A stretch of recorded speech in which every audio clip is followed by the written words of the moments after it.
সকালবেলাটা প্রতিদিন মোটামুটি একইভাবেই শুরু হয়, আজকেও ঠিক একইভাবেই শুরু হয়েছিল। সকালবেলা দিদিভাই আর মামনি সমস্ত রান্নাবান্না করে নিয়েছে, আর আমি স্নান পুজো করে চলে এসেছি আটা মাখতে।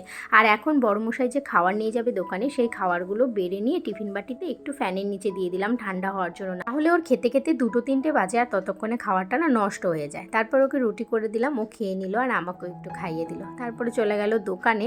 আর এখন বিকেলবেলা আমি, দিদিভাই আর মামনি 3জন মিলে যাচ্ছি একটু ফালাকাটাতে বাজার করতে। অনেক দিন থেকে ইচ্ছে ছিল কয়েকটা ব্লাউজ নিব, যেহেতু দিদিভাইও নিবে মামনিও নিবে, তাই আমরা 3জন মিলেই চলে এসেছি মার্কেটে। ব্লাউজ নেওয়া হয়ে গেছে আর আমরা কিন্তু বেশ কয়েকটা ব্লাউজ নিয়েছি, সেটা তোমাদের পরে দেখাবো। আর এখন চলে এসেছি শাড়ির দোকানে। দোকানে গিয়ে না আমার সব শাড়িগুলো পছন্দ হচ্ছিল, কিন্তু সব তো নেওয়া যাবে না, তাই আমি একটাই শাড়ি নিয়েছি। আর এখন চলে এসেছি বাড়িতে, আর এই দেখো কতগুলো ব্লাউজ কিনেছি।